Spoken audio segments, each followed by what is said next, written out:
Hope all of you are fine and safe.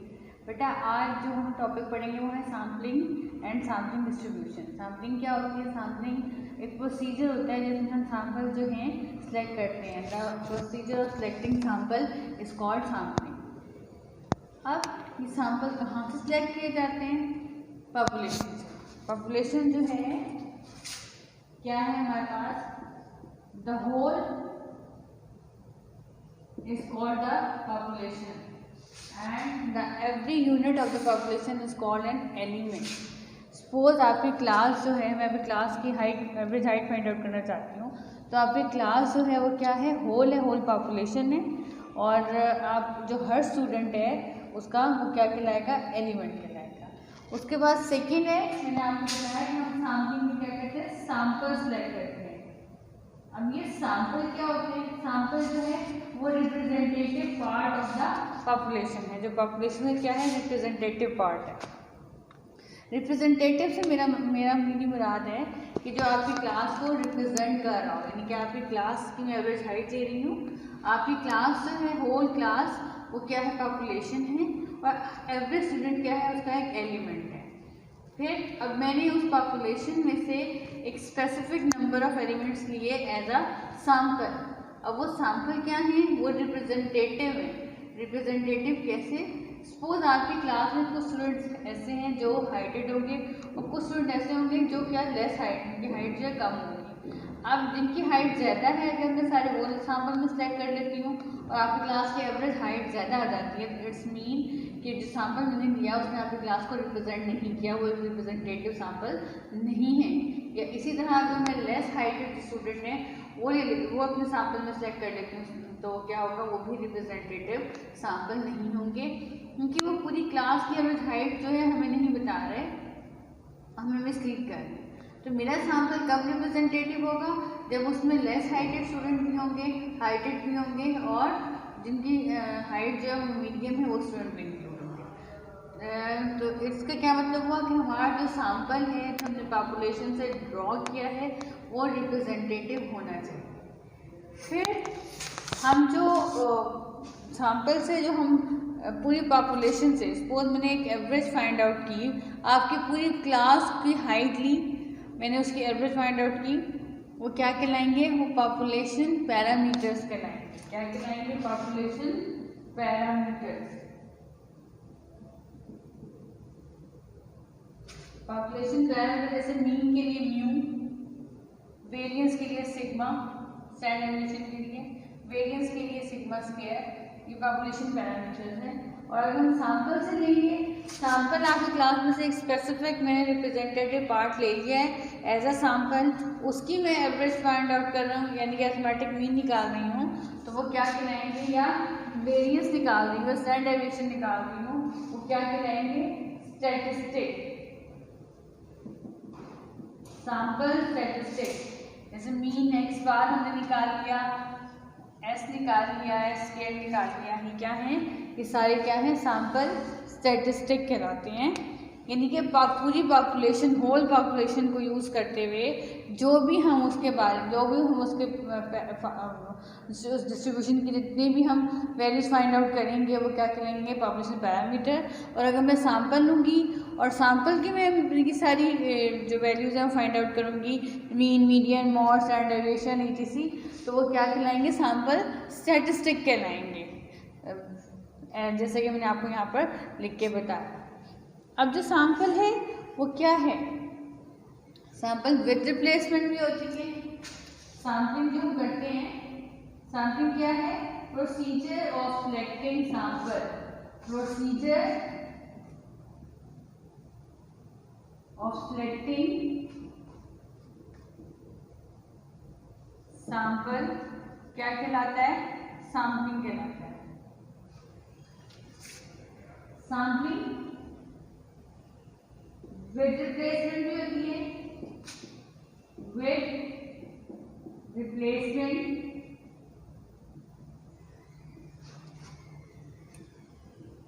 इसको हम normally WRP कहते हैं, विद रिप्लेसमेंट। और सैम्पलिंग क्या होती है?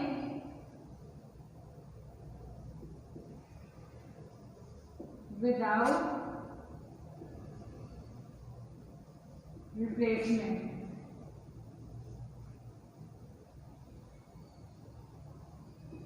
इसे हम WOR से भी डिनोट करते हैं। अब सैम्पलिंग विद रिप्लेसमेंट क्या होती है, sampling without replacement. With replacement में हम क्या करते हैं कि हम अपने पॉपुलेशन में से एक यूनिट जो है एज अ सैंपल ड्रॉ करते हैं, एक element as a sample draw करते हैं और नेक्स्ट एलिमेंट ड्रॉ करने से पहले उसको पॉपुलेशन में रिटर्न कर देते हैं, तो वो क्या कहलाएगा, सैम्पलिंग विद रिप्लेसमेंट कहलाएगा।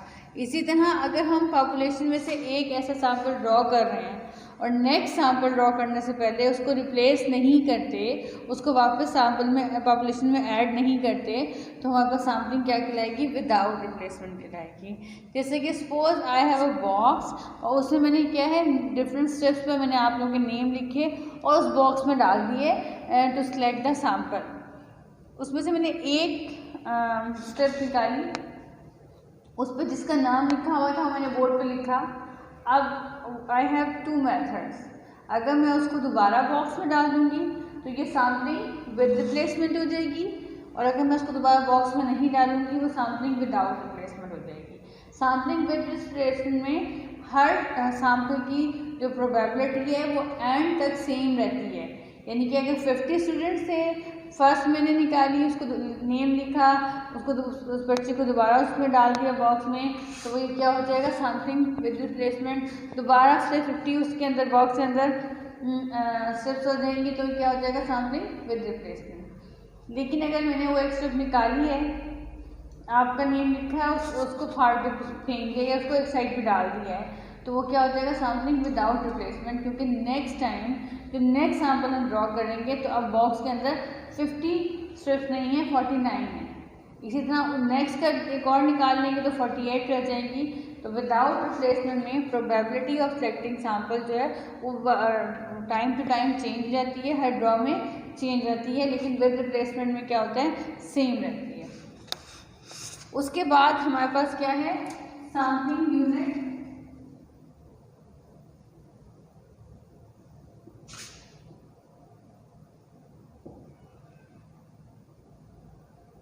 And sampling frame.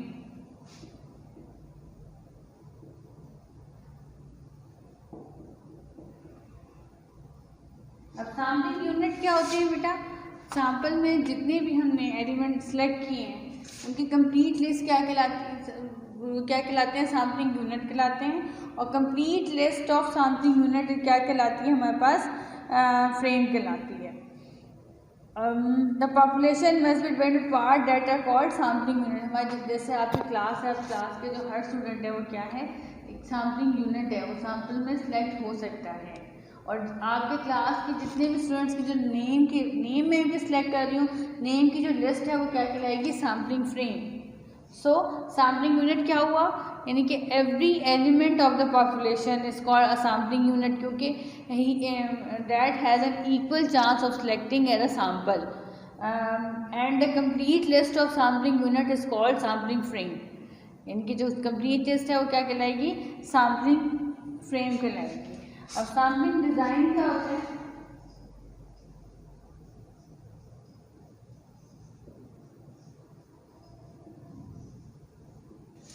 जब भी हम सैम्पलिंग स्टार्ट करते हैं तो हम एक सैम्पलिंग डिज़ाइन बना देते हैं। हमने कौन सी पॉपुलेशन यूज़ करनी है, कितना सैंपल लेना है, सैंपल सेलेक्ट करने के कौन कौन से मेथड होंगे, फिर हमने उन पर कौन कौन से स्टैटिस्टिकल टेस्ट अप्लाई करने हैं, इस सारा क्या कहलाता है, सैम्पलिंग डिज़ाइन कहलाता है। सैम्पलिंग फ्रेम और सैम्पलिंग डिज़ाइन में बहुत डिफरेंस होता है बेटा। Sampling frame basically list of all sampling unit है, जबकि सैम्पलिंग डिज़ाइन वो प्रोसीजर और स्टेप्स हैं जो कि हम सैम्पलिंग के लिए यूज़ करते हैं। सैम्पलिंग वर्सेस कंप्लीट इन्यूमरेशन या sampling versus census.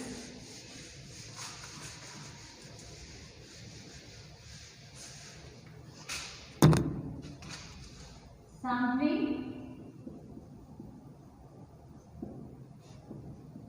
Versus census. Sampling क्या होती है? सैम्पलिंग में हम पूरी पॉपुलेशन का एक छोटा सा रिप्रेजेंटेटिव पार्ट लेते हैं, उस पर हम स्टैटिस्टिकल टेस्ट अप्लाई करते हैं, स्टैटिस्टिकल मेथड अप्लाई करते हैं, और जो रिजल्ट्स आते हैं उनकी बेस पे हम पूरी पॉपुलेशन का रिजल्ट एस्टिमेट करते हैं। कि जैसे आपकी क्लास की मैंने सैम्पल लिया, वो रिप्रेजेंटेटिव सैम्पल था, उससे आपकी क्लास की एवरेज हाइट आ गई 5.7, जो कि मैं एस्टिमेट करती हूँ कि पूरी क्लास की जो एवरेज हाइट है वो क्या है, हाइट क्या है 5.7। तो हमारे पास वो क्या होगा, सैम्पलिंग। और फिर मैं ऐसा भी कर सकती हूँ कि पूरी पॉपुलेशन यानी कि पूरी क्लास की हाइट लेकर उसका मीन निकालूँ, और सपोज वो कुछ भी आता है वो मेरे पास क्या हो जाएगी, कंप्लीट सेंसस हो जाएगी, कंप्लीट इन्यूमरेशन हो जाएगी, सेंसस भी कहते हैं। अब हम जो है सैम्पलिंग क्यों करते हैं, और सेंसस पाकिस्तान में आपको पता है आफ्टर एवरी 10 years होती है, लेकिन जो सैम्पलिंग है वो हर वक्त होती रहती है, सैम्पलिंग मेथड्स हर वक्त यूज़ होते रहते हैं। हम सैम्पलिंग क्यों करते हैं, उसके बहुत सारे फ़ायदे हैं। First, reduce cost. हमारी जो कॉस्ट है वो क्या होता है, नंबर 1 क्या है इसकी importance, reduce cost.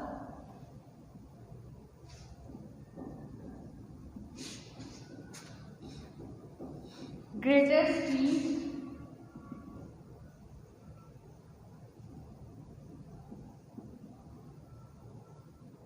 greater accuracy,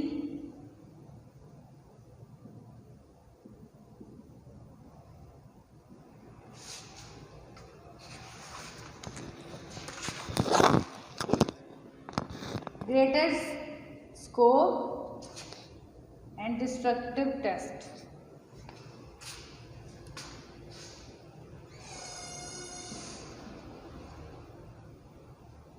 Greater scope। अब रिड्यूस कॉस्ट क्या है, what does it mean, how we our cost will be reduced.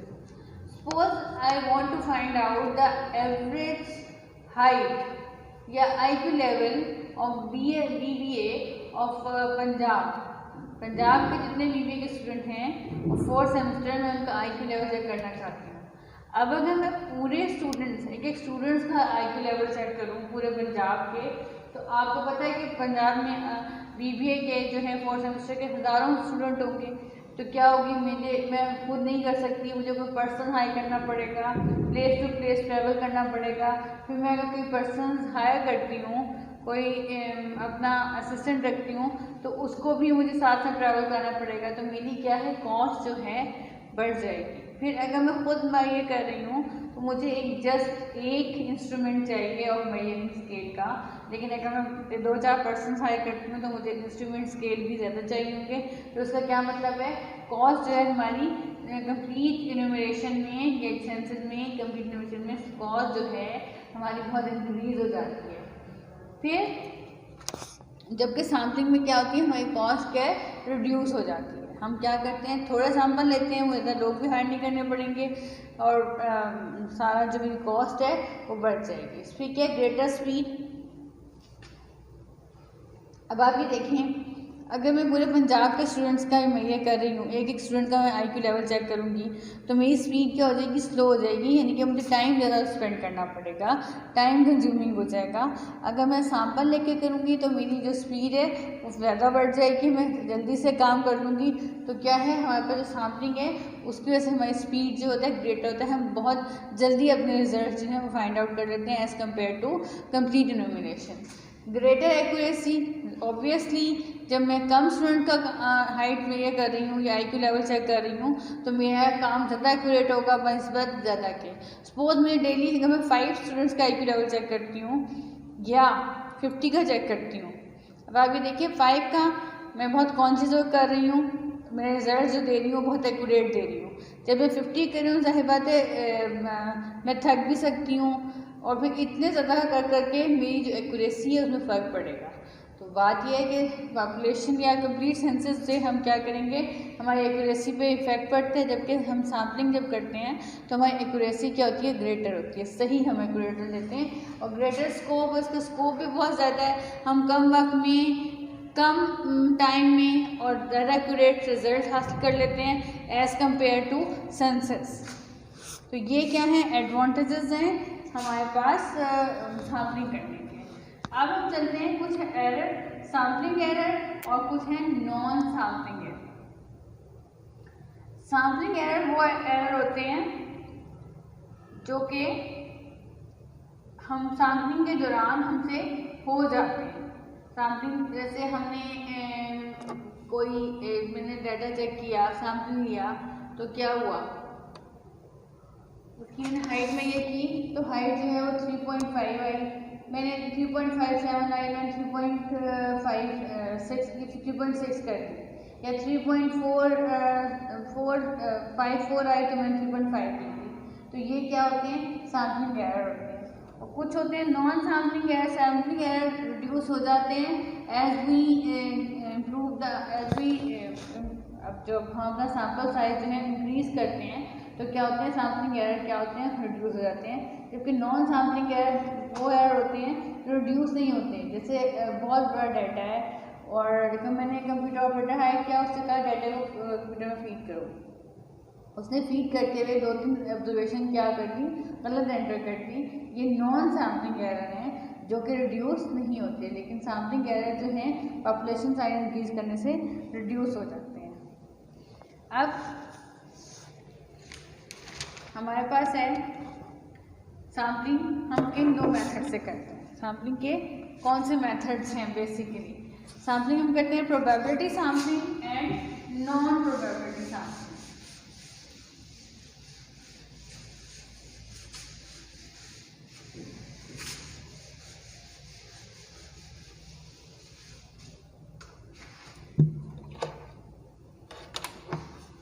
Probability sampling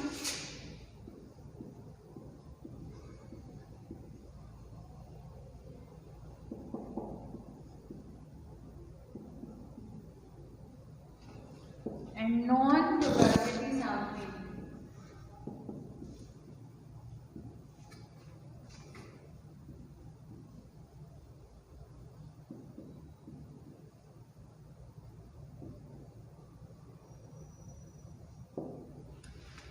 probability sampling जैसे कि नाम से जाहिर है कि जिसमें रैंडमनेस पाई जाए और एक पूरा हम सैम्पलिंग प्लान बनाएं कि हमने किस तरीके से सैम्पलिंग करनी है, और एवरी एलिमेंट जो है पॉपुलेशन का उसका क्या हो, इक्वल चांस हो सैम्पलिंग में सिलेक्ट करने का। वही कि रैंडमनेस है, उसमें हर एक का इक्वल चांस है और आने का, और अगर एक सैंपल अक्कर होता है तो सेकंड दूसरा सैंपल अक्कर नहीं हो सकता। ये सब क्या है, प्रोबेबिलिटी उसमें इनकी पाई जा रही है, तो वो क्या कहलाते हैं, प्रोबेबिलिटी सैम्पलिंग कहलाती है। Non probability sampling personal judgement पे होती है, यानी कि हमने एक पर्सनली हम होते हैं कि हमने कौन सा सैंपल इंक्लूड करने हैं, कौन सा सैंपल इंक्लूड नहीं करने।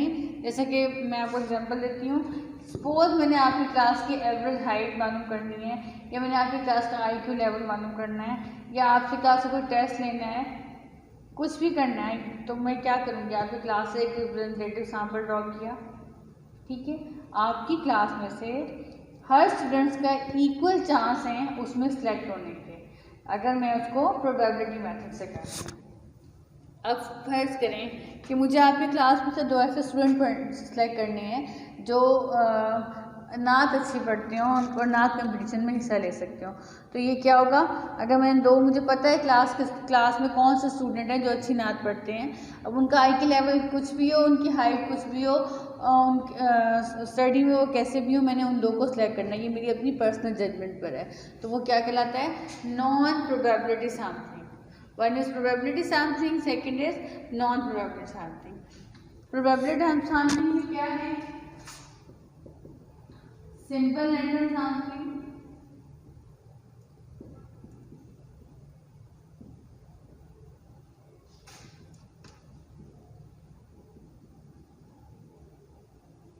stratified random sampling,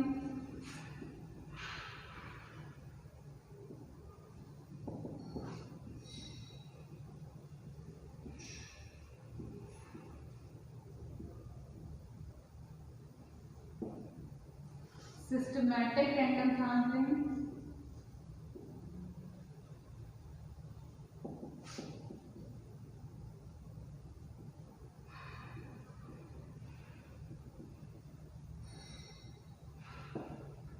cluster sampling.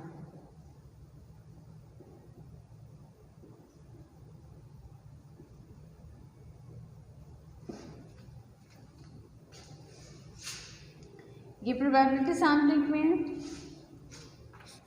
Non probability में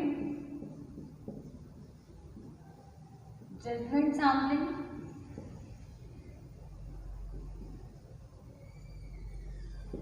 पर्पसिव सैंपलिंग भी कहते हैं, और कोटा सैंपलिंग।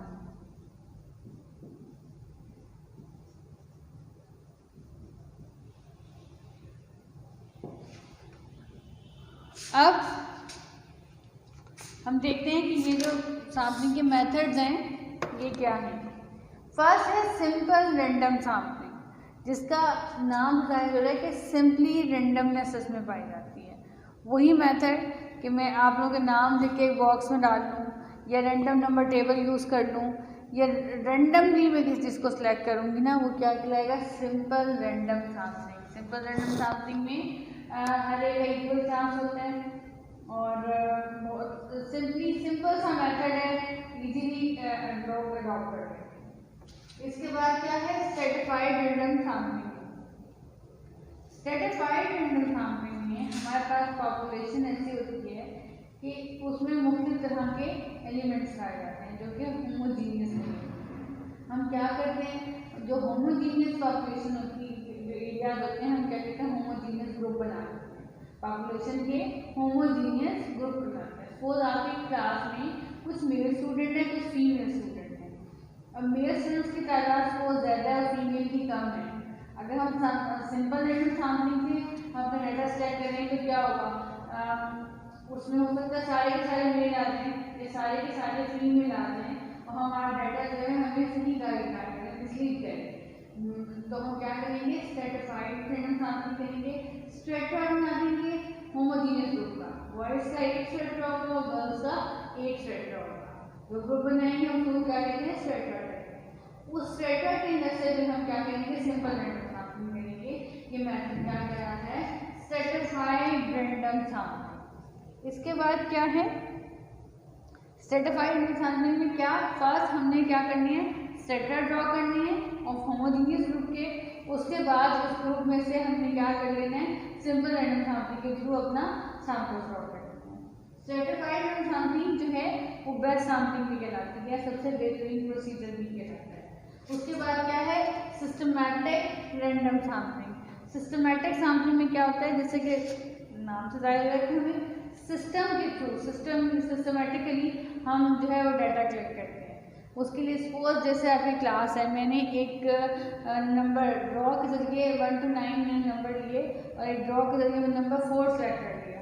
अब एवरी 4th यूनिट जो है आपकी क्लास का वो क्या हो जाएगा, मेरे सैंपल में ऐड होगा, और वो मेथड क्या कहलाएगा, सिस्टमैटिक रैंडम सैंपलिंग। जैसे 4 है, 8 है, 12 है, 16 है। और मैं ये भी कर सकती हूँ, इस तरह बना सकती हूँ कि हर वो एलिमेंट जिसमें 4 आएगा और मेरे सैंपल में ऐड होगा। जैसे 4, 14, 24, 34, 44, 54 एंड सो ऑन। ये मेथड क्या कहलाता है, सिस्टमैटिक रैंडम सैंपलिंग कहलाता है। उसके बाद हम जाते हैं क्लस्टर सैंपलिंग। पहले हमने क्या पढ़ा, सिंपल रैंडम सैंपलिंग बहुत easy method, stratified random sampling, strata बनाए होमोजीनियस ग्रुप के, और फिर उसमें सिंपल रैंडम सैंपलिंग के थ्रू हमने डाटा ड्रॉ कर दिया। फिर क्या है, सिस्टमैटिक रैंडम सैंपलिंग में एक सिस्टम बना लिया, सिस्टमैटिकली हमने एक नंबर सेलेक्ट किया और हमने डाटा जो है सेलेक्ट कर दिया। उसके बाद क्या है, क्लस्टर सैंपलिंग। क्लस्टर सैंपलिंग में जैसे कि हम स्ट्रेटिफाइड में स्ट्रेटा बनाते हैं, इसमें क्लस्टर में क्लस्टर सैंपलिंग में हम पहले क्या करते हैं, क्लस्टर बनाते हैं। स्ट्रेटिफाइड सैंपलिंग में जो स्ट्रेटा होते हैं वो होमोजीनियस होते हैं, लेकिन क्लस्टर सैंपलिंग में जो क्लस्टर बनते हैं वो हेट्रोजीनियस ग्रुप के बनते हैं, और उसमें से हम क्या करते हैं, फिर सैंपलिंग करते हैं। पहले हेट्रोजीनियस पॉपुलेशन है, फिर ग्रुप बनाते हैं, फिर हर ग्रुप में से क्या करते हैं, हमने सैंपल करते हैं। तो सपोज जैसे आपने ले लिया कि डिफरेंट आपने हॉस्पिटल्स हैं, उसमें हमने पेशेंट्स का सैंपल लेना है। अब ये आपने हर हॉस्पिटल आपका क्या है, एक क्लस्टर है। क्लस्टर क्यों है, क्योंकि उसमें हर तरह का पेशेंट है, उसमें हार्ट पेशेंट भी हैं, उसमें फीवर के भी होंगे, नज़ला जुकाम के भी होंगे, उसमें एक्सीडेंट के भी होंगे, और डिफरेंट ऑपरेशन जो हो रहे हैं टाइप ये अपेंडिक्स के ऑपरेशन है, और इस तरह के हर तरह के जो पेशेंट्स हैं वो पाए जाते हैं। तो इसका मतलब है हर जो हमारा हॉस्पिटल है वो एक क्या है, क्लस्टर है, और उसमें से हम क्या करेंगे, डेटा सेलेक्ट करेंगे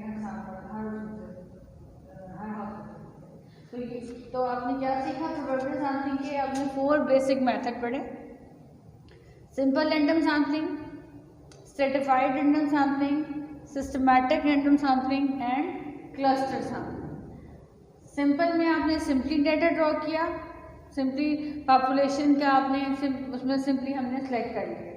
स्ट्रेटिफाइड में स्ट्रेटा बनाए होमोजीनियस ग्रुप के, उसमें से हमने सिंपल रैंडम सैम्पलिंग के थ्रू डाटा सेलेक्ट कर लिया। सिस्टमैटिक में आपने एक पूरा सिस्टमैटिक प्रोसीजर बनाया, कोई भी नंबर 1 to 9 तक कोई भी नंबर ले लिया और उसके थ्रू आपने सिस्टमैटिक रैंडम सैम्पलिंग की। क्लस्टर सैम्पलिंग में आपने हेट्रोजीनियस ग्रुप के क्लस्टर्स बनाए और फिर उसमें से क्या किया, सैम्पल्स ड्रॉ किए।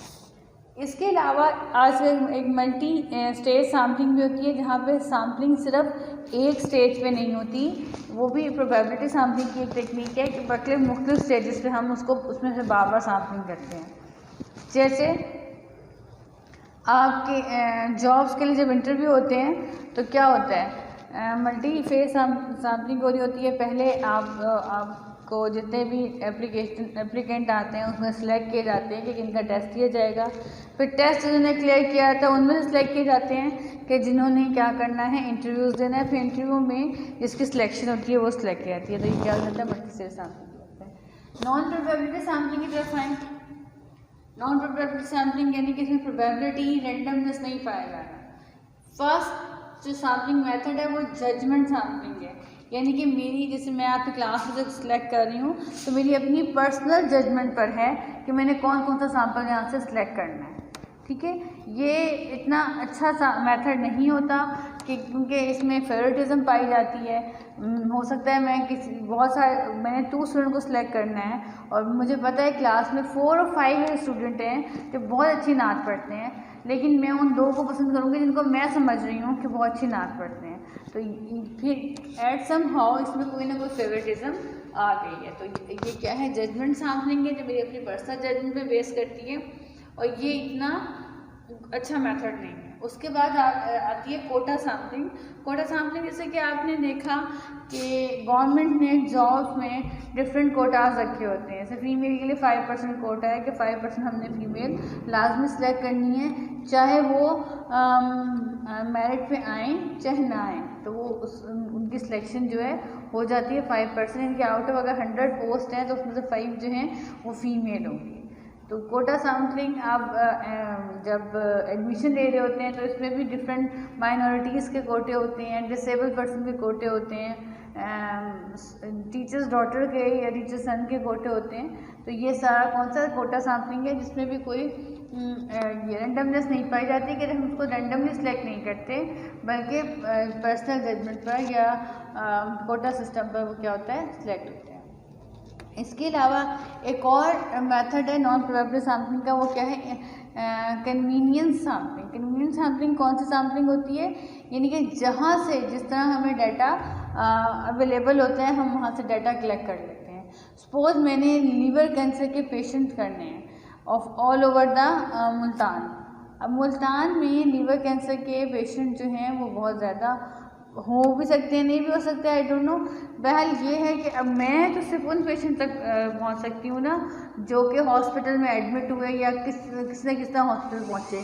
जो पेशेंट हॉस्पिटल नहीं पहुँच सकते, जैसे मुख्तलिफ हमारे पास विलेजेस में होते हैं या उनको पता ही नहीं होता कि वो जो हैं लीवर पेशेंट हैं, तो ऐसे जो पेशेंट इनको मैं अप्रोच नहीं कर सकती, इनको मैं नहीं जान सकती कि वो लीवर पेशेंट हैं, या मैं जाहिर सी बात है मैं के घर जाके डोर बेल तो नहीं कर दूँगी कि ये तो नहीं घर जाके डोर बेल तो नहीं कर सकती ना कि आपके यहाँ लीवर पेशेंट हैं या नहीं है, मैंने डाटा चेक करना है। तो मुझे वैसे उन डाटा को देखूँगी, मेरे पास सिर्फ वही डाटा होगा जो कि हॉस्पिटल्स में मौजूद होगा, जो पेशेंट जो हॉस्पिटल में अवेलेबल होंगे। तो ये मेथड क्या कहलाता है, कन्वीनियंस सैंपलिंग कहलाता है। तो हमने नोट प्रोबेबिलिटी के 3 मेथड है, judgement sampling, quota sampling and convenience sampling. Judgement में पर्सनल जजमेंट जाती है, कोटा में हम स्पेसिफिक कोटा डिफाइन कर देते हैं कि जैसे माइनॉरिटीज का या वुमेन कोटा है या डिसेबल्ड पर्सन कोटा है, और कन्वीनियंस सैंपलिंग में हम मास डेटा लेते हैं जहाँ से कन्वीनियंटली हमें डेटा अवेलेबल होता है। That's all class. आज हमने सैंपलिंग के बेसिक मेथड्स पढ़े। इंशाल्लाह नेक्स्ट क्लास में हम सैंपलिंग विद प्लेसमेंट के कुछ क्वेश्चंस करेंगे।